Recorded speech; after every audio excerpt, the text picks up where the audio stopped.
감사합니다. 오늘은 제목이 주를 찾는 백성이 되겠습니다. 예수님 가시는 곳곳마다 백성들이 언제나 따라다녔고 그랬는데, 오늘 내용을 보면 그 백성들이 또 한결같이 예수님을 찾아 나서는 그렇게 먼 거리는 아니지만 그 당시로 볼 때는 쉽지는 않은, 그러나 그 길일지라도 어찌하든지 간에 주님을 찾아 나서는 백성들의 모습을 볼 수 있게 됩니다. 여러분들은 어떠셔요? 주님을 찾아 나서는 발걸음은 삶 속에 얼마만큼 있으십니까?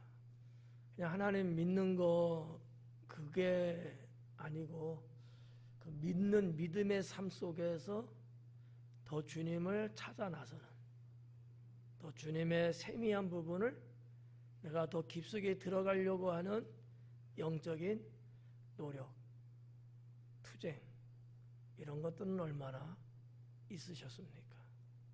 하루 주어진 삶 그냥 달콤하게 사는 정도만 있다면 주님을 찾는 신앙이라 보기는 어렵지 않을까.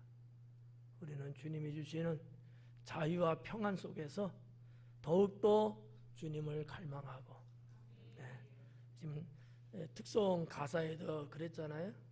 하나님의 영원한 나라, 그 소망이 있기 때문에 복된 사람이래잖아요. 근데 이게 관념적으로 있으면 안 된다는 거지.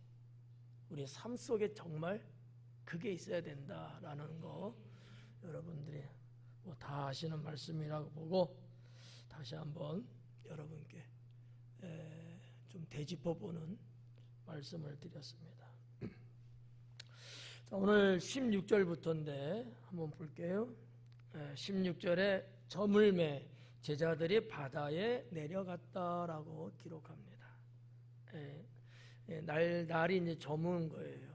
우리가 이제 15장에서 보니까 예수님께서 당시에 그 벳세다에 몰려들었던 사람들이 오병이어의 기적을 보면서 예수님을 삼으려고 했잖아요.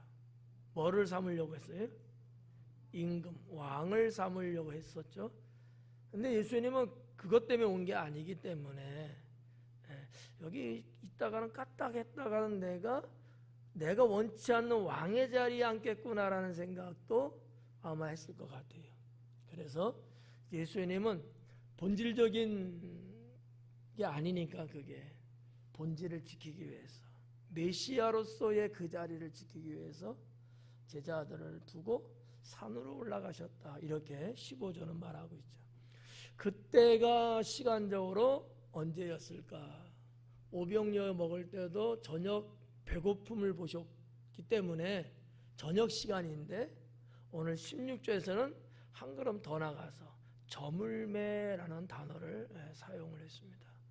이 저물매라는 단어가 옵시아라는 단어인데, 옵시아라는 단어, 이 뜻은 늦은이라는 뜻이에요. 늦었다라는 얘기죠. 그러니까 시간이 늦은 시간이라는 얘기예요. 근데 정황으로 봤을 때 저녁 시간인데 거기서도 늦은 시간이니까 이제 아주 늦은 시간인 것 같아요. 좀 어떻게 보면 이스라엘의 그 해 지는 시간대로 봤을 때 아마 이제 어둠이 깔리는 그런 시간이 아니었을까. 그래도 조금 화나고 그럴 때는 예수님도 산으로 올라가셨고 모였던 백성들도 이제는 뿔뿔이 산에서 내려갔을 거예요. 그래서 이제 제자들도 이제 그 바닷가 해안으로, 호숫가로 내려가게 된 거죠. 그때가 언제냐? 저물 때였다라고 하는 사실이죠. 중요한 건 아니지만 이 요한복음 6장의 말씀을 그래도 좀 이해하는 데는 이런 배경이 또 필요하다고 생각됩니다. 자, 그때의 제자들이 바다에 내려갔고요. 17절에 보니까 배를 타고 바다를 건너 가버나움으로 가는데 그래요. 배를 타고 바다를 건너. 예수님께서 제자들과 함께 디베라 바다에서 배를 타고 벳세다로 갔거든요. 근데 이제는 그 벳세다에서 다시 가버나움으로 제자들이 배를 타고 가는 거예요. 말씀드렸다시피 육지를 통해서 움직일 수도 있지만 이게 조금 돌아간단 말이죠. 그러니까 이제 배를 타는 건데, 갈릴리 호수 해안가의 그 지리적인 걸 보면 사실 어떻게 보면 벳세다에서 가버나움 가는 것은 백길보다는 육로로 가는 게 훨씬 좋을 것 같아요. 왜냐하면 거의 비슷할 것 같거든요. 이렇게 삥 돌아가는 문제가 아니고 좀 이렇게 저 옆 동네라고 할까? 여기서 한 뭐 시공리 기지시 정도 이렇게 가듯이 이렇게 가는. 뭐 육로로 가면 한 6km, 7km 정도만 가면 되지 않을까? 그러면 한 기지시 정도 되거든요.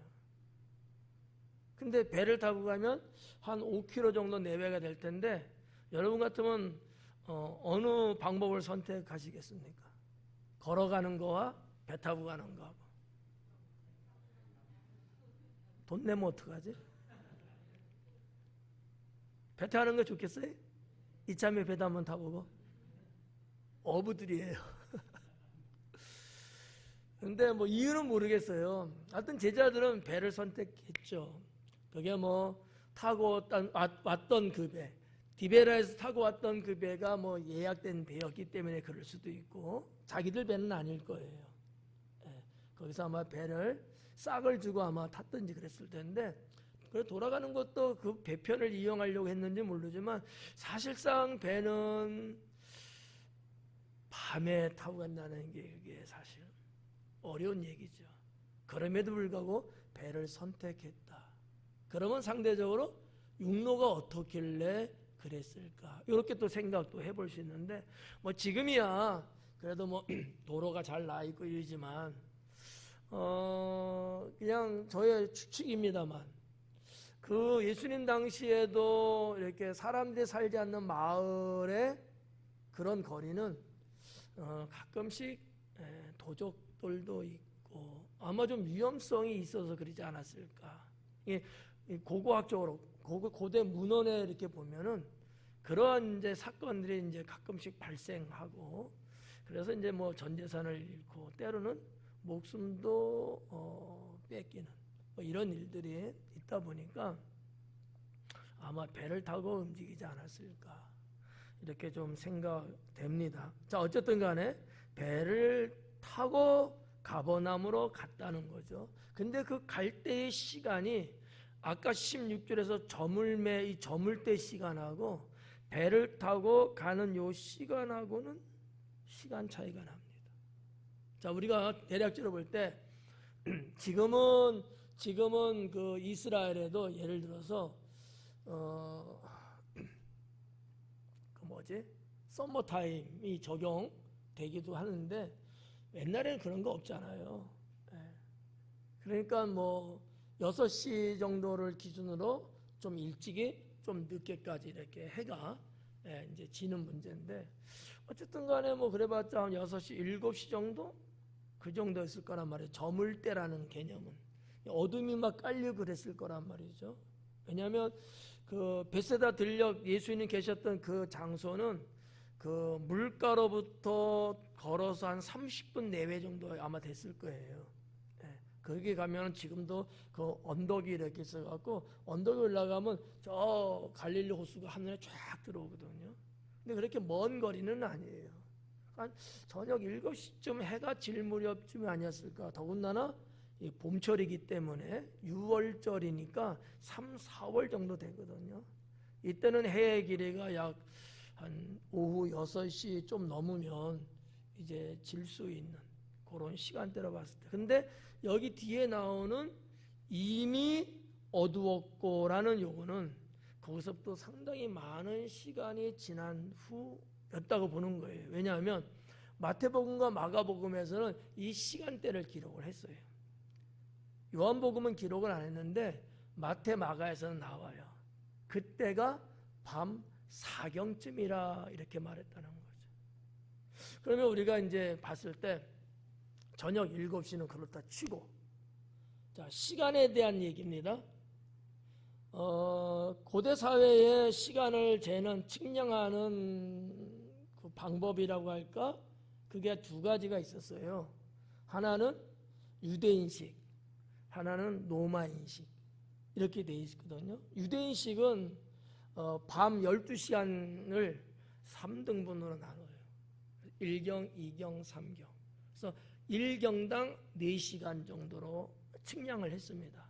로마식은 4등분을 나눴어요. 1경, 2경, 3경, 4경. 근데 밤 4경쯤이라 했으면은 어느쯤 되냐면 새벽 3시부터 새벽 6시가 되는 거예요. 그럼 저녁 한 7시, 뭐 그냥 후하게 줘도 저녁 8시. 그러면 12시까지 하면 4시간. 새벽 한 3시만 잡아도 7시간 후에 일어난 사건이거든요. 여러분 어떻게 생각해요? 좀 이해가 갈까? 이게 무슨 말인지? 저녁 7시에 배를 타도 한 8시에 탔다고 해도 7시간이나 되는 상황에 지금 이 얘기예요. 근데 이 갈릴리 호수라는 데가 그렇게까지 수시간이 걸릴 정도의 거리는 아니야. 제가 구글 지도를 통해서 직선거리를 이렇게 재보니까 약 4km에서 5km 정도 나오는 거리거든. 베세다에서 가브나움까지의 직선거리 약 4에서 5km 정도 나와요. 뭐 어디에 뭐 여기 내렸는지 뭐 저기는 모르니까 대략적으로 지금의 항구로 측량을 해보니까 그 정도 되더라는 거지. 그러면 뭐 7시간씩 걸릴 만한 거리일까요? 아닐 거야. 근데 왜 이렇게 많이 걸렸을까요? 뭐 그때는 뭐 대략적으로 시간을 쟀을 테니까 뭐 그래서 그래도 뭐 오차 시간 한두 시간 잡고 한 5시간이 걸렸다는 얘기거든. 이게 좀 납득이 안 가죠. 근데 성경을 보면 이해할 수 있다는 거지. 가버나움으로 배 타고 넘어가는데 갈릴리 호수가 당시에 잔잔하지 않았다는 얘기죠. 큰 바람이 불면서 풍랑이 일었고, 그 당시에 배는 여러분들이 어디에 가면은 유람선 타듯이 전기 못 타러 가는 배는 아니고요. 성경에 보니까 제자들이 노를 저어서 건너갔다 그러거든.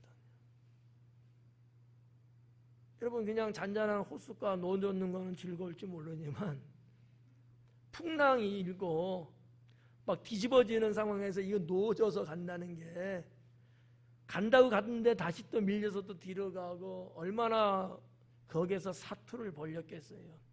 대략 짐작해 볼 때 5시간에서 7시간 정도는 바다에서 엄청난 몸부림치는 일이 그러면 있지 않았겠느냐 이렇게 볼 수 있다는 얘기지. 저의 어떤 소설이 괜찮아요? 우리가 이제 정상적인 어떤 유추를 해보면 그렇게 이제 답이 나오는 거예요. 자, 아무튼 이미 어두웠고 그래요. 이미 어두웠다. 근데 예수님은 아직 그들에게 오시지 아니하셨더라라는 얘기죠. 그러니까 예수님 산을 올라가셨고 제자들은 배 타고 그냥 떠났는데 그때까지 주님이 나타나지 않는 거예요. 근데 어쨌든 뭐 제자들은 간 거지.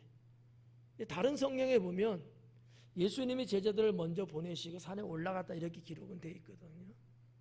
그러니까 무턱대고 예수님이 니네들 알아서 해 나는 지금 갈 거야 뭐 이렇게 가신 건 아닌 것 같고 제자들한테 일러주고 예수님은 산으로 가셨고 이런 것 같은데 그러면 예수님이 이 바다에 나타났던 경우가 밤 4경쯤이면 주님도 산에서 긴 시간을 보내고 있었다라는 얘기죠. 한 뭐 쉬시기도 했을 거고 또 산에서 늘 기도하셨던 분이니까 기도도 했을 것이다.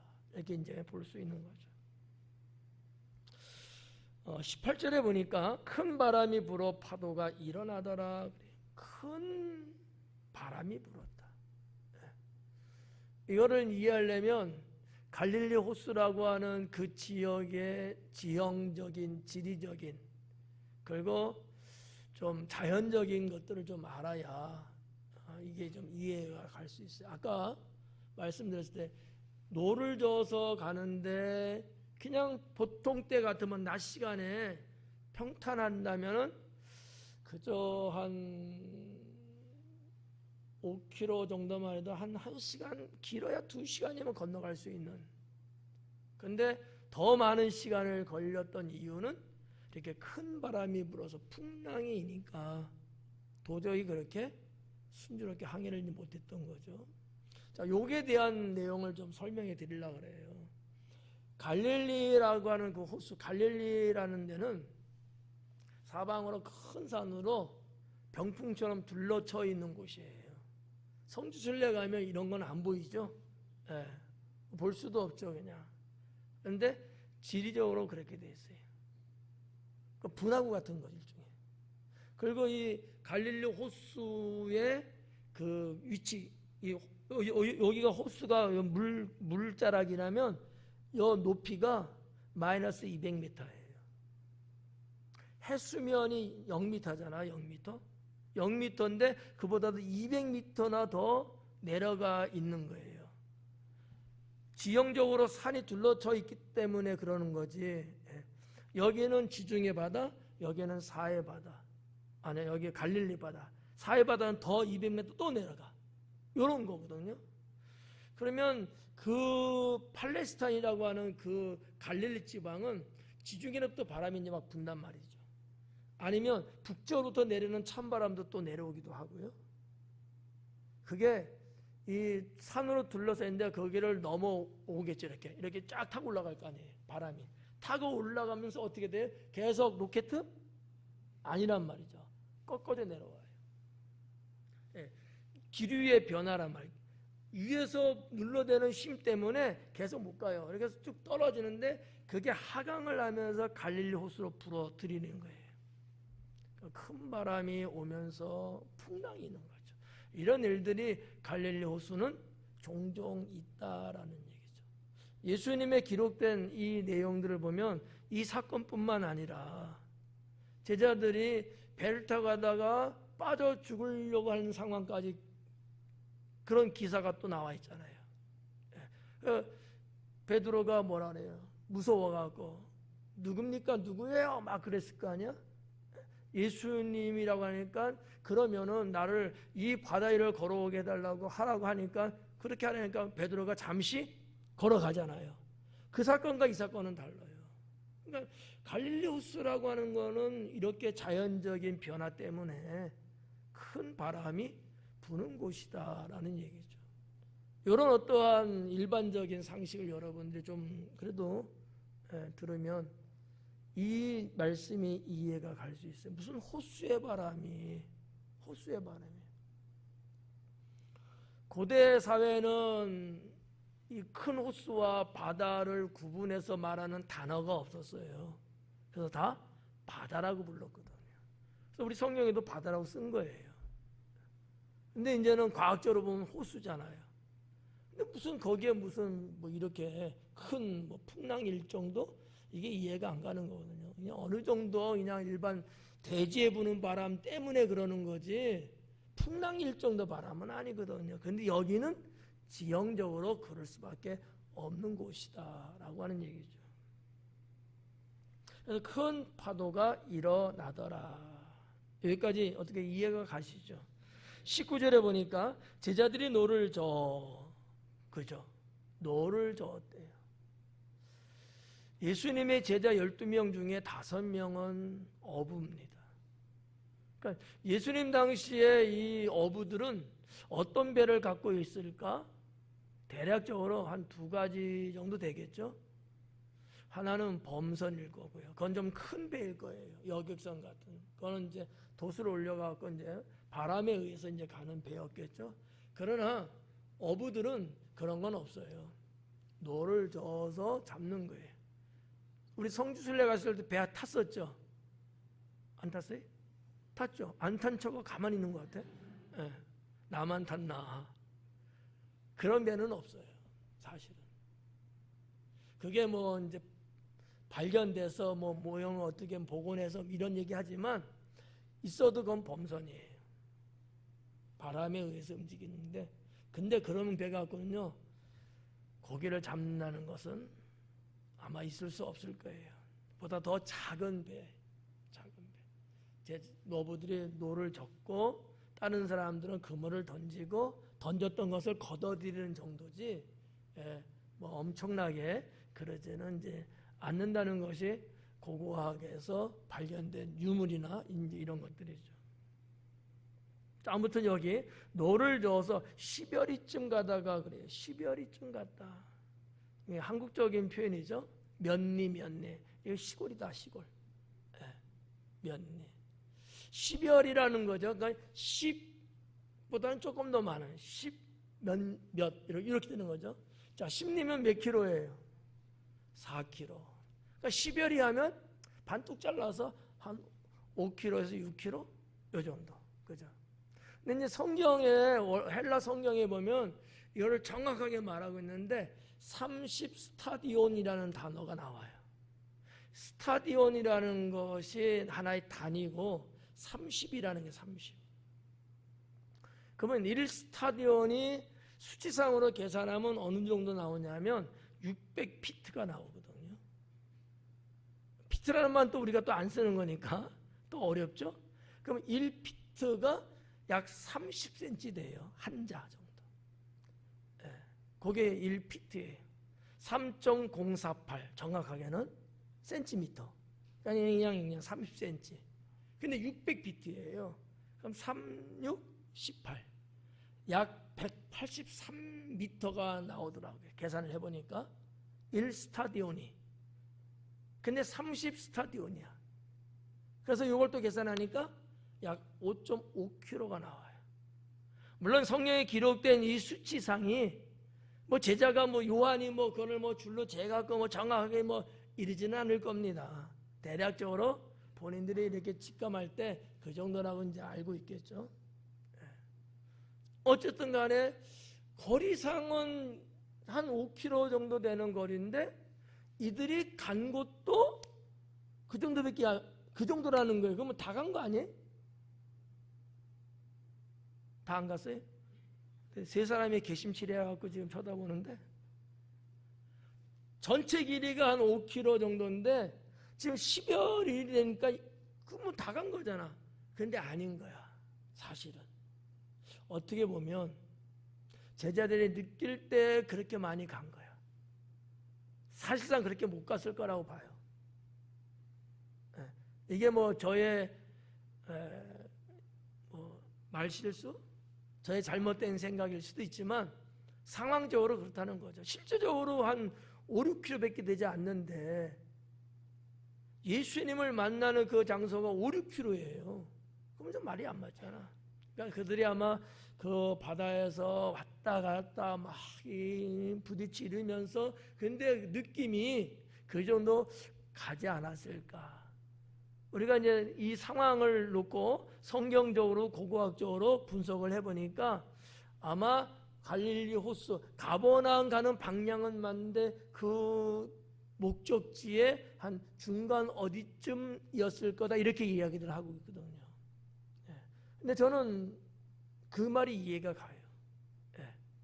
내가 알고 있는 것은 저기가 맞는데 가는 게 아니고 계속 갔다 왔다 이러면서 아마 그래서 그러지 않을까. 뭐 키로수가 중요한 건 아닌데 상황을 이제 보자는 얘기죠. 10여리쯤 가다가 예수님께서 바다 위로 걸어 배에 가까이 오심을 보고 두려워했다라는 거죠. 10여리쯤 갔다는 얘기예요. 거기까지는 간 거야. 거기에 예수님이 온 거죠. 그러기까지는 풍랑가와 싸웠을 것이다. 그러니까 얼마나 여러분 지쳤겠어요. 상당히 지쳤을 거야. 제가 이스라엘 출애굽 여정으로 출애굽이 아니구나. 소아시아 여정이군요. 그 밤모섬을 갔거든. 그게 한 배로 한 5시간 정도 걸리거든요. 이쪽 에베소인가 그쪽에서 타는데 파도가 장난이 아니에요. 배가 아주 큰 건 아니지만 적지는 않은 배였거든요. 배가 이렇게 가야 되잖아요. 쫙 배가 이만큼 길어져요. 탁자 넣고 이제 그때 또 예배를 이제 드려서 제가 이제 설교하고 그랬는데 이게 이렇게 길어져 갖고 사람이 이렇게 앉아 있을 수 없어요. 그러면 배가 이렇게 길어지면 와 해갖고 절로 가. 또 배가 또 이러면 또 막 절로 가요. 그러니 멀미는 멀미, 구토는 구토. 얼마나 그렇게 여러분 한 4시간 간다고 생각해봐요. 지칠 대로 지치는 거야. 밥 먹으면 딱 내렸는데 다들 제가 볼 때 여기도 쉽지 않았을 것 같다. 막 그러한 찰나에 예수님이 밤 4경쯤에 제자들 있는 배에 오신 거예요. 이해가죠? 이런 상황을 여러분이 좀 이렇게 감을 좀 잡으셔야 돼요. 금손 뭐라 그래? 가까이 오심을 보고 두려워하거늘. 제자들이 예수님인지 알아봤을까요? 못 알아봤어요. 예수님인지 알아봤으면 두려워할 이유 없죠. 모르는 거지. 정신도 없고 눈동자도 그냥 뒤집히고 막 이런 상황에 뭔 시커먼 물체가 저 바다에 이렇게 뚝 서 있는 거 아니겠습니까? 파도라고 볼 수도 있겠지만 직감할 때 뭔 물체인 거야. 무섭지. 또 이 어부들은 또 미신적인 게 있잖아. 제자들이지만 상당히 무서워. 이무기가 뭐 귀신이 뭐 이런 등등으로 상당히 무서웠을 거예요. 우리의 삶이 때로는 이러지 않겠느냐라는 거지. 살아가는 이 세상 여기서 우리가 앞으로 향해서 전진해 나가는 게 맞는데 가는 줄 알았는데 다시 또 뒷걸음치고 왼쪽으로 오른쪽으로 이렇게 또 휘몰아치면서 고달픈 인생을 때로는 살잖아요. 뭔가 분명한 것 같고 내가 손에 붙잡은 것 같으면서도 어떨 때 보면 잡았던 것이 내 손에는 없는 거에 빠져나가고 내일에 대한 장담을 할 수가 없고 이런 데서 오는 공허함뿐만 아니라 두려움이 발생하게 되죠. 뭐 자식에 대한 문제 때문에 두렵고 건강이 생각지 않게 질병으로 찾아와서 이러다가 내가 죽는 것 아닌가. 내가 죽는 건 괜찮은데 아직도 어린 자식들 두고 내가 죽을 수는 없잖아. 뭐 여기에서 밀려오는 이 공포 이런 것도 있고 금전적인 문제 때문에 또 오는 것도 있고 사업하는 사람들은 경제의 어려움 속에서 미래가 불확실한 이 상황을 받아들이기 참 어렵잖아요. 그러니까 어떻게 보면 갈릴리 호수에서 지금 배를 저어가는 제자들의 상황과 이 시대를 살아가는 우리들의 상황이 거의 비슷하지 않겠느냐라는 거죠. 제자들이 두려워했다면 오늘날 우리들도 두려워할 때가 없다고 말하면 거짓말이죠. 때는 담대할 땐 담대하더라도 어느 날 순간순간 좀 두려움이 몰아올 때가 있다는 얘기죠. 근데 주님이 주시는 것은 두려움이 아니래잖아요. 그래서 우리가 세상 살면서 두려워하지 말고 담대하자. 하나님은 담대할 때 도와주시더라고요. 담대할 때. 성경에 기록된 말씀의 역사를 쭉 보고 인물론을 쭉 봐도 아무리 훌륭하고 대단한 사람도 두려워한 사람들은 하나님이 안 쓰더라고요. 담대할 때 주님이 쓰시더라고요. 담대한 자에게 그 담대한 만큼이나 축복도 부어주시고요. 그것을 얻게 하시더라는 거지. 미확실이야. 뭔가 이게 뭐 나도 자신 있게 말할 수 없는데 그래도 그냥 속된 말로 깡다구를 부려보는 거지 그냥. 그때 하나님이 역사하시더라고요. 그래서 오늘 우리가 살면서도 다른 건 몰라도 좀 담대하자. 담대하자. 20절에 보니까 이르시되 내니 두려워하지 말라. 예수님이 하신 말씀이죠. 내니 두려워하지 마라. 상당히 그 구수한 번역을 해냈어요. 내니. 여러분 이런 비슷한 말들 할까요? 나야. 이런 말 써요, 안 써요? 누구세요? 나야. 나가 누구야, 나가. 근데 나야 그런다고. 이 정겨운 표현이거든요. 정겨운. 낸이라는 말도 상당히 정겨운 표현이에요. 에고에미라는 헬라어거든요. 근데 이 낸이라는 말을 우리 하나님이 쓰셨어요. 언제 쓰셨냐면 모세를 부르시고 모세를 파송 보내려고 할 때 모세가 두려웠거든. 기억나요? 모세가 두려워하는 게 눈에 보여요? 나를 봐, 나를. 내가 가는 건 좋은데 저들이 야, 너 누가 보내서 왔어? 라고 물으면 제가 뭐라고 대답을 해야 됩니까? 그랬을 때 하나님 여호와께서 스스로 있는 자라. 그게 낸이에요. I am that I am. 낸이. 이 헬라어로는 에고에미거든요. 나야. 야, 나야. 걱정하지 마. 나야, 나. 통성명하세요. 그러니까 예수님은 언제나 제자들을 이렇게 대할 때 아주 정겨운 표현들을 이렇게 종종 하셨어요. 우리 한국 성경에는 그런 부분들이 다 번역이 고지급대로 나왔지는 않지만 원어 성경에 보면 그런 부분들이 많고 또 구약 성경에서도 여호와 하나님께서도 사랑하는 백성들에게 나타나셨을 때도 이런 식으로 나다 이런 거지. 야, 아빠야, 아빠. 엄마거든? 뭐 이런 표현들 있잖아요. 이런 말 좋잖아요. 마음에 탁 와닿고 그 말을 탁 듣는 순간 그냥 싹 두려움이 사라지고 안심이 되는 이런 표현. 예수님의 제자들, 두려워하는 제자들에게 내니 두려워하지 말라 그러는 거예요. 그러니 여러분 제자들이 어떻게 했어요? 잔뜩 긴장하고 그냥 근육이 그냥 막 힘이 들어가고 막 이랬다가 그 말 한마디에 그냥 싹 가셔버리는 거지. 우리가 신앙생활 하면서 아마 여러분들 그런 체험들 아마 있을 거예요. 뭐 기도할 때도 그렇고 찬양할 때도 그렇고 혼자 묵상할 때도 그렇고 아니면 운전하시면서 그렇고 어느 날 갑자기 주님의 음성이 내 가슴에 들어오는 거야.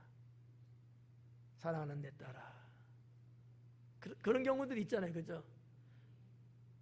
아니 왜 난데없이 주님은 그런 말씀을 내 심령에 주셨을까? 내가 어딘가 모르게 주님 볼 땐 불안한 거야. 겁먹고 염려하고 어쩔 바를 몰라서 방황하고 그때 주님은 아시니까 우리를 안돈케 하기 위해서 우리에게 참 평안을 주기 위해서 사랑하는 내 딸아 딱 요 말이 들어오는 경우도 있고 거기서 좀 더 말하면 네가 무엇을 두려워하냐 뭐 이렇게 또 음성을 주실 때도 있고 저도 목회를 쭉 하고 뭐 목회하기 전에도 우리 하나님께서 그런 육성의 음성을 주실 때가 종종 있어요. 사랑하는 내 종아. 어느 날은 내 어깨를 붙잡아 주시면서 뭐 안 보여. 뭐 목회도 목회지만 뭐 내가 가진 것도 없고 뭐 내세울 것도 없고 빈털털이고 가난하고 뭐 막 이런 그러한 나의 상태인데 이 내 주변 내 환경을 내가 뚫고 나갈 만한 그 힘이 없어요. 메리트가 없는 거야 나한테는. 그럴 땐 때로는 젊을 때니까 좌절도 되고 낙심도 되고 어떻게 하면 좋을까 이런 번민이 오거든요. 그때 주님이 하시는 거예요. 사랑하는 내 종아 네가 뭐를 두려워하느냐 내가 너와 함께 하느라. 그러면 막 이게 방금까지만 해도 막 그런 것이 짓눌러 갖고 그냥 내가 어떻게 살 수 있을까 이랬는데 이게 싹 가셔버리는 게 한순간에. 여기서 오는 두 가지가 있어요. 첫째는 평안이고요. 두 번째는 기쁨이더라고요. 그냥 진짜 물이 쫙 빠져나가는 것처럼 기가 막힌 거예요.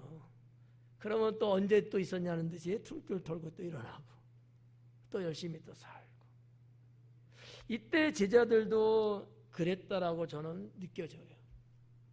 엄청나게 무섭고 떨리고 어쩔 뻔. 우리가 여기서 우리가 뱃사람인데 이러다 우리 죽는 거 아니야 하면서 어떡하냐, 뛰어내려 어떻게 막 엄한 가지 이야기들 아마 자기들끼리는 했을 수 있어요. 사람이니까.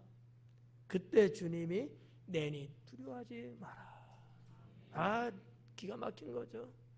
여호수아가 저 가나안 땅, 우리에게 주신 적과 꿀이 흐르는 축복의 땅은 맞는데 어떻게 할까? 예전 같으면 모세가 있어갖고 내가 서포트만 해드리고, 모세의 지도자가 말하면 그 말대로 내가 하기만 하면 됐는데, 이제 내가 다 짊어지고 가야 되는 거거든. 내가 다 짊어지고 가야 되는 거예요. 그래서 이 부자가 좋아. 부자가 다니면 힘들어요. 부자가 좋은가? 왜? 정자가 있거든. 정자가. 여러분 직장에서도 이게 책상 같은 데 보면 정부 이렇게 써 있잖아. 정 누구, 부 누구. 부자는 거의 책임이 없어. 정이나 하는가 그거. 제자들의 이때 상황, 이건 아마 이루 말할 수 없었을 텐데, 주님의 이 말씀 한마디에 그들은 지금의 모든 문제가 해결되고, 우리가 다른 스토리입니다만은 바다야 잠잠하라. 주님이 풍랑이 있는 그 바다를 잠재우시고 원했던 목적지 가버나움까지 입항할 수 있었겠죠. 저는 요 말씀, 요 내용 상당히 큰 힘이 되고요. 지금의 나에게 일어나는 일은 아니지만, 그러나 이와 같은 일들이 예전에도 있었고 앞으로도 살아가면서 목회하면서도 분명히 이렇게 두려워할 수밖에 없는 일이 있을 거예요. 그때 주님의 이 음성, 내니 두려워하지 마라. 강하고 담대하라. 여호수아에게 있던 우리 주님의 말씀처럼 이것이 여러분에게도 주어지는 주님의 축복이 있기를 축원합니다. 그렇게 해서 이제 21절에 보니까 이에 기뻐서 배로 영접하니, 배는 곧 그들이 가려는 땅에 이르렀더라 그래. 이에 기뻐서, 이에라는 건 뭐예요? 그 앞부분이죠. 내니 두려워하지 말라 이거죠. 그 얘기를 들어서 기뻐서 배로 영접했다. 이 기뻐서라고 번역이 됐는데 좀 더 다른 오리지널적으로 번역하면 기꺼이라는 뜻을 갖고 있어요. 기꺼이. 그 지금 예수님은 지금 배에 탔어요? 아니면 바다 물 위에 있는 거예요? 물 위에 있는 거잖아요. 제자들이 영접을 했는데 기꺼이 영접했다는 거야. 기뻐서 영접한 감정적 표현도 맞는데 기꺼이. 그러지 않으면 어떡할 거야? 아유 주님, 아유 어서 오십시오 그냥 막 이랬을 거 아니겠어요? 이런 어떠한 표현, 기꺼이. 완전히 제자들의 마음이 완전 오픈돼갖고 말이죠. 막 흥분해갖고 예수님 막 그냥 그 다혈질적인 그 배신은 말이죠. 막 방망 떴을까. 이런 어떠한 그 표현을 요한은 사실 기록을 한 거죠. 그거를 우리 성경에서는 기뻐서라는 감정적 단어로 소화를 시키고 있습니다. 그래서 배로 영접하니, 그래서 배 타신 거죠. 그 배는 곧 그들이 가려는 땅에 이르렀더라. 문제없이 갔다는 의미겠죠. 이제 여기까지가 이제 16절서부터 21절까지 바다 위로 걸어오시는 예수님에 대한 사건을 기록을 하고 있습니다. 자, 이제 22절부터는 장르가 바뀌어요. 그게 아니고 생명의 떡에 관한 말씀을 예수님이 이제 하십니다. 어떻게 보면 여기서부터 이 22절 이후에 나오는 긴 말씀이 우리 신앙에 있어서 영적인 부분은 상당히 중요한 내용들이 기록되어 있습니다. 그 부분을 27절까지만, 더도 말고 거기까지만 보도록 할게요. 22절에 이튿날 바다 건너편에 서 있던, 또 이튿날 날짜에 대한 단어가 나오죠. 그러니까 그 다음 날이에요. 내일 이건데 이튿날 바다 건너편에 서 있던 무리가 배 한 척 외에 다른 배가 거기 없는 것과 그래요. 자, 국어 공부 한번 해봐요. 예. 바다 건너편에 서 있대요. 그럼 여기서 바다 건너편은 어딜까요? 예? 어딜 것 같아요? 바다 건너편은. 자, 지금 제자들이 예수님이 이제 승선하셨어요. 배 타셨어요? 어디로 갔다고요? 가버나움에 가셨어요. 근데 지금 22절에서 뭐라 그래? 건너편이래. 어디에 그러면요? 벳세다인 거예요. 이렇게 말하는 사람은 공부 그래도 좀 하는 사람이고. 사실상 지금 어떻게 보면 지금 갈릴리 호수를 놓고 세 장소가 등장하고 있는 내용들이에요. 자, 디베라에서 출발해서 벳세다로 건너갔잖아요. 근데 벳세다에서 지금 가버나움까지 갔어요. 근데 그 이튿날 건너편 바다를 이야기하는 거야. 그거는 벳세다에서 왔기 때문에 그 벳세다를 지금 말하고 있는 거예요. 별거 아니지만 나름대로 포인트가 있는 내용이거든요. 자, 건너편에 서 있던 무리입니다. 백성들이죠. 배 한 척 외에 다른 배가 거기 없다. 배 한 척만 있다는 거죠. 또 어제 예수님께서 제자들과 함께 그 배에 오르지 아니하시고, 어제죠. 지금 말하는 것은 오늘이고요. 어제 예수님이 그 배에 탔어요, 안 탔어요? 안 탔죠. 제자들만 타고 갔거든요. 그거를 지금 기록한 거 요한은요. 오르지 아니하시고 제자들만 가는 것을 보았다. 누가? 무리들이. 벌써 이미 그 상황에 대한 정보를 이 사람 백성들은 알고 있는 거예요.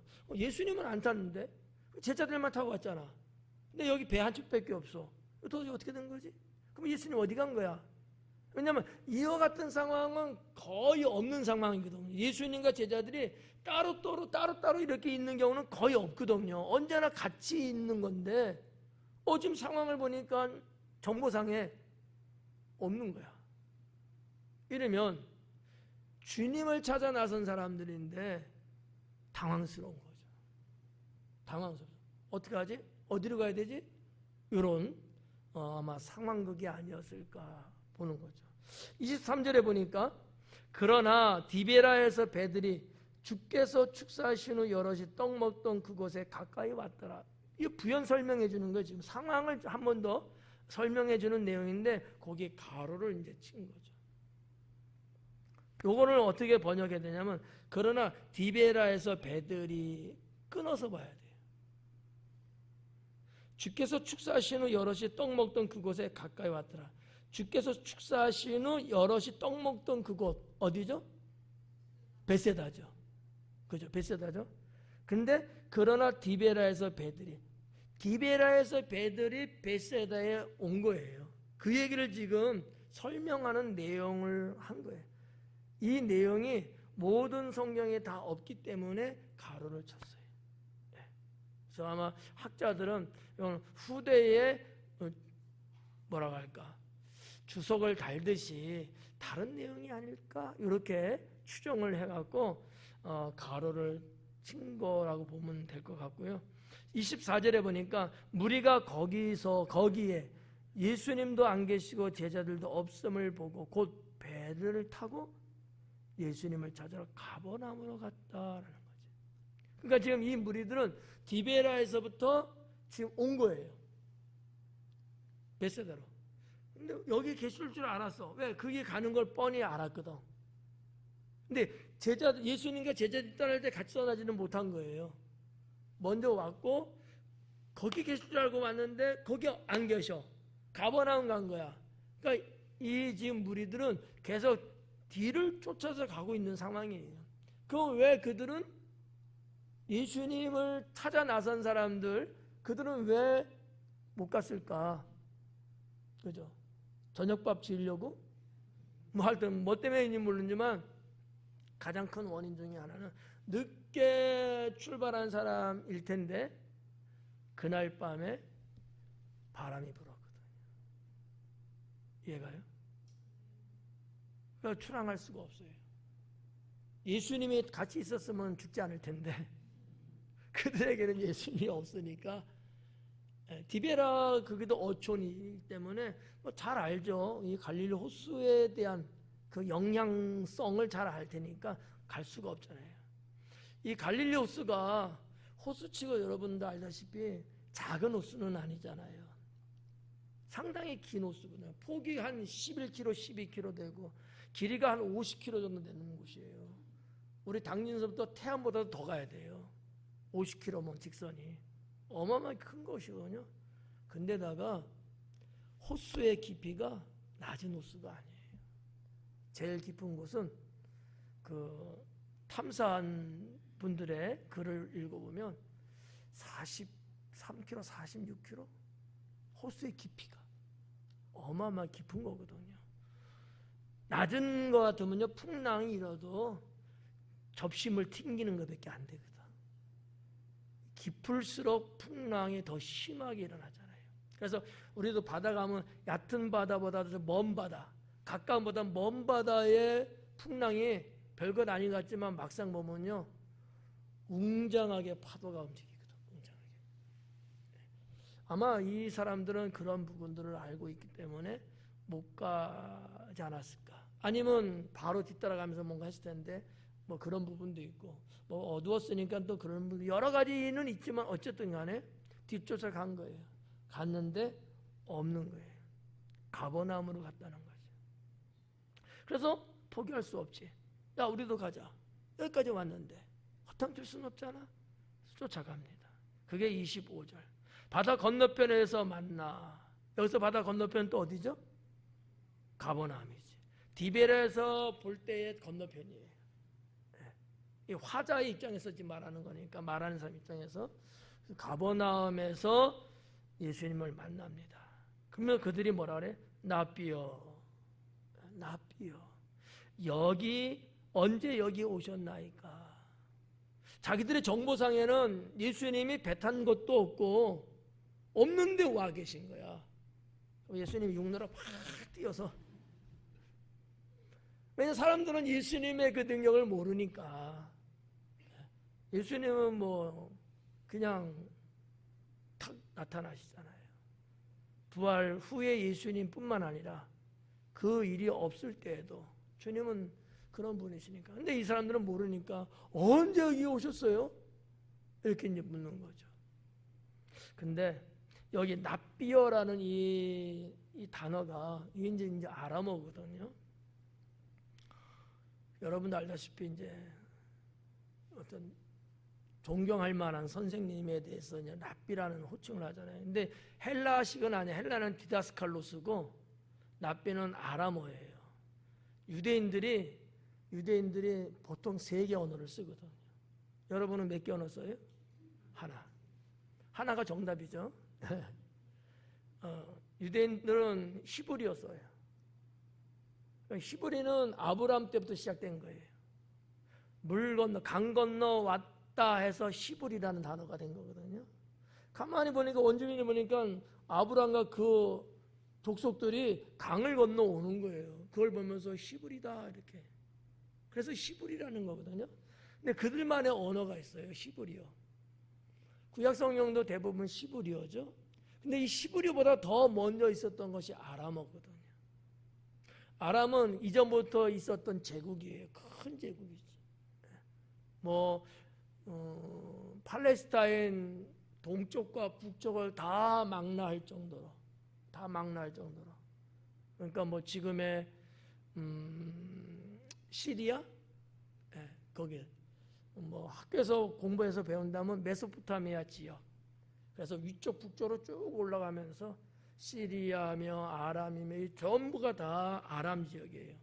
성경에 나오는 야곱의 외삼촌 기억나요? 야곱의 외삼촌. 그가 살던 곳이 밧단 아람이거든요. 아람은 큰 지역을 말하는 거예요. 밧단은 동네를 말하는 건데 다 아람어를 쓰는 사람들이거든요. 그래서 유대인들은 아람어도 쓰고 히브리어도 쓰고 예수님 당시니까 헬라어도 쓰고 3개 국어 정도는 웬만한 분들은 아마 썼던 것 같아요. 그러니까 그들이 이렇게 랍비라는 단어를 썼는데 그냥 아유, 그분 정도면 좋지. 그래서 이제 납비라는 단어를 쓸 수도 있지만 정말 마음을 꾹꾹 담아서 존경하는 마음으로 납비요 이렇게 쓰는 거거든요. 주라는 단어를 많이 써요, 유대인들은. 근데 주라는 단어는 오히려 일반적인 언어로 많이 썼어요. 선생님, 주인님 이런 거. 물론 정말 영혼을 담아서 아도나이라는 그 주님이라는 말을 쓰기도 하지만 일반 백성들은 그냥 우리가 사장님, 나 사장 아닌데? 근데 사장님 그러잖아. 아니면 선생님 이렇게 말하잖아요. 선생님 아닌데 선생님이라 불러줘요. 사모님 아닌데 사모님이라 불러주잖아. 이런 것처럼 주라는 단어도 많이 그렇게 흔하게 쓰는 명칭이에요. 근데 거기에 비해서 납비는 그렇게 쓰진 않았어요. 그래도 어느 정도 납비로 말할 수 있는 정도의 사람일 때 납비라고 썼거든요. 그러니까 이 무리들이 예수님을 볼 때 쉽게 우리가 가볍게 볼 사람은 아니라는 것을 알고 있는 거지. 예수님의 능력, 이적 이런 것들을 다 알고 있는 사람이니까 야, 저 나사렛 예수는 우리가 범접할 수 없는 사람 아니냐. 근데 가르치는 걸 보니까 웬만한 교사보다 월등히 나은 거야. 그러다 보니까 이런 능력적인 면과 실력적인 면을 다 도합해서 봤을 때 납비다 이렇게 본 거죠. 납비의 구성은 그렇게 되는 거예요. 존경할 만한 것과 능력 있는 것이 있을 때 납비인 거거든요. 실력만 있으면 그냥 교사예요. 교사, 디다스콜로스, 교사. 존경은 안 해요. 기술만 있는 거야, 가르치는 기술. 그러니까 무리들이 납비여 했을 때는 이게 이 당시에 이 사람들이 예수님을 어떻게 봤구나라는 것을 느낄 수 있는 내용이죠. 그런데 예수님의 26절 말씀은 청천벽력 같은. 저 무리들은 예수님을 납비라고 호칭하면서 나름대로의 격을 갖춰서 했는데 예수님의 말씀은 정반대로 나옵니다. 예수님께서 대답하여 이르시되 내가 진실로 진실로 너에게 이르노니 진실로 진실로 너에게 말한다. 예수님이 말씀하시는 내용 중에 진실로 진실로 두 번이 연거푸 들어갈 때는요 가볍지 않게 말하는 거예요. 꼭 반드시 절대적으로 막 이런 어떠한 액센트가 상당히 강하게 붙어서 표현을 하실 때 진실로 진실로라고 했거든요. 그러니까 지금 무리들에게 나를 찾아온 무리들에게 예수님이 말씀하시는 것은 그냥 지나가는 소리로 말씀하는 정도는 아니다라는 거지. 상당히 여기에 뭔가 그 가치를 두고 말씀한 것 같아요. 그 내용을 한번 보자고요. 너희가 나를 찾는 것은 표적을 본 까닭이 아니에요. 너희가 나를 찾는 이유가 표적을 봤기 때문에 찾는 게 아니잖아. 그러시는 거야. 아니 기껏 배 타고 그냥 힘들게 찾아왔는데 얼마나 힘들었어. 얼른 와요. 가까이 와요. 가까이 와요. 이러면 얼마나 좋겠어. 근데 예수님은 그들의 마음을 아시니까 너희가 나를 찾아왔는데 내가 보여준 표적 때문에 온 것은 아니고 너희가 양식 배불리 먹었던 것이 있어서 배 채우려고 온 것 아니야? 그러는 거예요. 여러분이 이 소리를 만약에 여기 있는 목사한테 들으면 어떨 것 같아요? 그러면 기분 나쁘지. 대본에 나오는데 기분 나쁘다고? 근데 예수님, 설상 예수님이 했다 해도 기분 나빴을 것 같아요. 예수님하고의 관계가 그렇게 막역한 관계는 아니니까 이 백성들은 조금 실축하는 거지 뭐. 셀축한다고 표현하나? 네. 그 얘기, 표적을 본 까닭이 아니야. 떡을 먹고 배부른 까닭 아니냐? 이거예요. 조금 핀잔한 그런 어떤. 네. 저는 여기 있는 이 대목에서 한 3가지 정도를 말씀을 오전 예배 때도 드렸는데, 배를 불리게 하는 양식 하나, 예수님 지금 언급하신 표적 하나, 우리가 제가 전 시간에 말씀드렸던 표적이 목적이다, 과정이다, 방법이다. 어떤 거라 그랬어요? 표적을 보여주시는 거, 이적을 베푸시는 게 목적이다, 아니면 목적을 위한 방법이다. 그렇죠. 그렇게 들으신 거죠? 지금 눈치껏 대답하는 건 아니죠? 근데 어쨌든 간에 예수님은 이 대목에서는 표적에 그래도 포커스를 잡으셨어요. 표적만일지라도 괜찮았을 텐데. 이 얘기거든. 근데 우리는 표적을 구하면 안 돼요. 표적을 통해서 주님이 말씀하자는 그 뜻을 발견할 수 있어야 됩니다. 그게 신앙이에요. 근데 유대인들은 뭐를 구한다 그랬어요? 표적을 구한다 그랬잖아요. 헬라인은 지혜를 구하고. 그러니까 딱 맞아. 표적 구한다. 표적 그래 너희가 표적을 구했기만 했더라도 내가 좋았는데 표적도 아니잖아. 너희 지금 배고픔을 달래줬던 양식 때문에 또 찾아온 것 아니야? 이러시는 거예요. 우리가서 좀 깨달아야 되지 않을까. 오늘 저녁 예배 왜 왔어요? 왜 오셨어? 집에서 쉬지. 뭔가 얻어먹을 거 있나 온 거 아니야? 뭐 이런 시간 아니겠어요? 여러분도 하루 종일 일하시고 힘들고 집에서 푹 쉬면 훨씬 좋을 텐데 그래도 왔잖아. 그죠? 여기 있는 사람은 똑같아. 힘들게 배 타고 와고 찾고 이렇게 온 거잖아요. 그러면 따뜻한 말 한마디로 아유 고생 많았다고. 예. 주무셔도 괜찮아. 여기서 자는 게 훨씬 나아.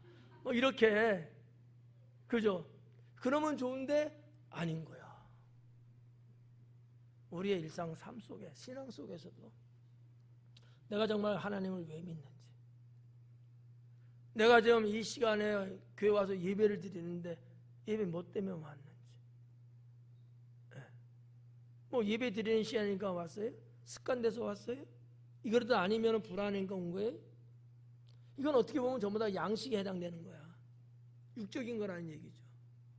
적어도 우리는 그래도 주님이 행하시는 그 이적, 능력을 보기 위해서 온다면 그나마 턱걸이는 되지 않을까. 근데 제가 말씀드리고 싶은 거는 그건 안 된다라는 거지. 그 이상이어야 된다. 하나님이 여러분의 삶 속에 은혜를 주시고 뭔가 능력을 베푼 일이 분명히 있어요. 그거로 꿀꺽 삼키고 됐다 이러면 안 된다는 거지. 그걸 통해서 하나님이 원하시는 게 뭔가를 알아야 된다는 거죠. 할렐루야. 예. 그래서 제가 오전 예배에도 양식은 하류, 표적은 중류, 하나님의 뜻은 상류. 이 세 가지 중에서 여러분은 어디에 해당됩니까? 했더니 다 상류라고 하더라고. 아유 상류면 좋지. 예수님이 백성들의 마음을 아시고 그렇게 말씀했는데 얼마나 주님 마음은 또 아프셨을까 하는 거죠. 뻔히 알면서 그 말을 해야 되는데 그 말이 정말 그 백성을 들으라고 하는 말일 수도 있지만 어떻게 보면 교훈적인 말씀일 수 있거든요. 그들이 샘플이 되는 거죠. 샘플이. 그리고 이날의 이 사건의 말씀은 오늘 우리에게도 지금 이렇게 지금 전해지고 있지 않겠습니까? 우리는 이런 걸 통해서 그렇구나. 예수님 뭐 이적 행하시고 떡 뭐 이런 거, 막 바다 위를 걸으시는 거, 병자 고치시고, 막 귀신 내쫓고, 야 좋다, 정말 경이스럽다, 와 놀랍다, 대단하다. 여기까지만 가면 된다 안 된다? 안 된다. 왜 저 이적을 베푸셨을까? 여러분 하나님께 은혜 받으시잖아요. 내가 그렇게 믿어도 되죠? 은혜 왜 받으시는 거예요? 은혜만 받고 있으면 영은 표적을 구하는 거야. 주님이 나에게 은혜 주심은 주님의 뜻을 이루기 위해서 주시는 거예요. 나를 통해서 주님이 무엇인가를 하기를 원하셔서 나에게 은혜 주신 거거든요. 그걸 볼 수 있어야 된다는 거죠. 오늘 은혜 받아서 너무 좋아. 자기만 좋아. 그걸 끝이야. 이건 하나님하고 아무 상관이 없어요. 주님이 나 같은 자에게도 이런 은혜를 주셨구나. 우리가 은혜 받으면 뭔가라도 좀 달라지고 새로워지잖아요. 그거를 놓치지 말고 탁 부여잡고 주님은 뭔가 이렇게 하시기를 원하셔서 그 은혜 받은 내가 그 은혜를 내 옆사람에게 나눠주고 베풀어주고 여기까지 가야 된다는 거지. 그러지 않으면 우리는 유대인처럼 표적만 구하는 사람 그거밖에 안 되는 거거든요. 이 사람은 새로워지지 않습니다. 계속 쫓아다녀. 계속 쫓아다니는데 새로워지지 않아. 계속 교회는 나와. 계속 하나님은 믿는데 근데 새로워지지가 않아. 변화가 없어 삶에. 이거는 하나님 나라에 합당하지 않겠죠. 네. 그래서 이제 26절을 그렇게 좀 보고 27절에 보니까 썩을 양식을 위하여 일하지 말고 영생하도록 있는 양식을 위하여 일하라는 거죠. 이 일한다는 얘기는 삶을 말하고 있는 거거든요. 썩을 양식 위해 썩을 양식 위해서 살지 말라는 거예요. 썩을 양식 위해서. 네. 좀 티끔하죠. 썩을 양식에 일하지 말래. 이거는 뭐 먹고 사는 거 뭐 양식을 뭐 봉급받고 그러지 말라는 건 아니잖아요. 그죠? 여러분이 다 무슨 말인지 알아는 듣잖아요. 이것만을 위해서 몰두하고 이것만을 위해서 목숨 걸 이것만 해서 올인하고 그러면 안 된다는 거지. 우리는 거기에 있는 사람이 아니잖아요. 영생하는 양식을 위해서 하라는 거죠. 영생하는 양식. 근데 보니까 이 양식은 인자가 너에게 주리니 그래요. 자, 우리가 여기 두 개의 단어가 나왔어요. 영생과 양식. 자, 영생이 뭐냐라고 말하면 영생은 디도서 1장에 보니까 이렇게 기록합니다. 영생은 영원 전부터 하나님께서 하신 약속이다 이렇게 기록되어 있어요. 영원 전부터 이 세상이 생기기 영원 전부터 하나님이 하신 약속이라는 거야. 그러니까 영생이 있는 거 없는 거예요? 있는 거예요. 예수님 믿고 구원받은 자는 영원히 산다 하잖아요. 그 영생이에요. 그게. 우리에게 만약 영생이 없다면 예수님은 부활을 했을까요? 안 했을까요? 안 하시지. 할 필요가 없지. 영생이 있기 때문에 영원히 사는 삶이 있기 때문에 주님이 사망 권세 이기시고 부활하신 거거든요. 그 영생함을 우리에게 주신 건데 주신 이유 약속했기 때문이라는 거죠. 하나님이 이미 약속해 놓은 거예요. 우리가 태어나기 전부터 하나님은 영원 전부터 약속해 놓은 거야. 구세주를 믿으면 영생하게끔. 네, 이게 약속된 거예요. 그게 영생이다 이렇게 보시고, 근데 그 영생하기 위해서 뭐가 필요해요? 양식이 필요하다는 거죠. 성경 말씀이에요. 영생하도록 하는 양식을 위해서 살래잖아. 그럼 이 양식은 뭘까? 양식 두 가지예요. 하나는 말씀. 말씀이 양식이에요. 두 번째는 뭘까요? 예수님이셔요. 예수님. 요 내용이 다음 주에 나옵니다. 그 뒤로 나와요. 예수님, 나는 영생하는 양식이요. 영생하는 양식. 예수님이 양식인가? 우리를 영생케 할 수 있는 양식이 뭐냐? 주님이신 거야. 그 주님부터 나온 그 말씀이 또 양식이고요. 근데 이거를 먹으래잖아요. 내가 너에게 주는 양식이니 받아 먹어라. 어떻게 먹어야지? 예수님? 칼과 포크를 들고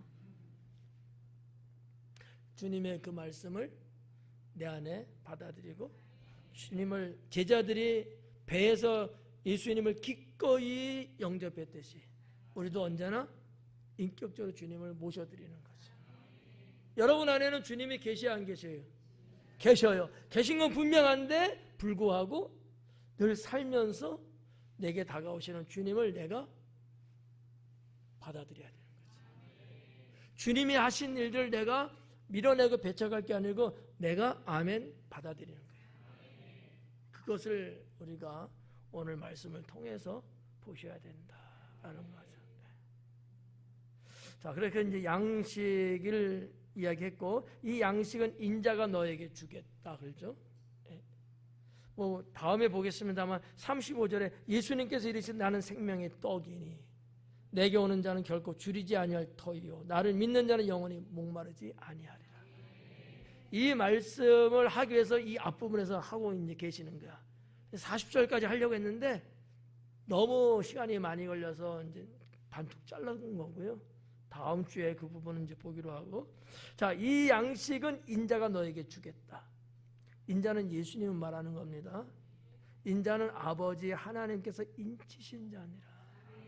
여기 인쳤다라는 말이 스포라기조라는 단어로 있는데, 인친다는 건 여러 뜻으로 번역이 돼요. 봉하다, 봉하다. 우리가 투표함도 봉하잖아요. 예수님 무덤, 돌무덤도 인쳤다 하잖아요. 그러니까 봉한 거는 열면 안 돼. 이럴 때 한 거고. 또 뭐 법정인 표현을 말하면 확증하다. 확증한 거예요. 오늘 여기 말씀은 확증에 제일 가까운 거예요. 나는 아버지 하나님께서 확증한 사람이야. 나는 가짜가 아니고 나는 진짜야. 너희들이 믿는 하나님 천부께서 나는 영의 양식을 주는 자. 그 자로 나는 확증됐어.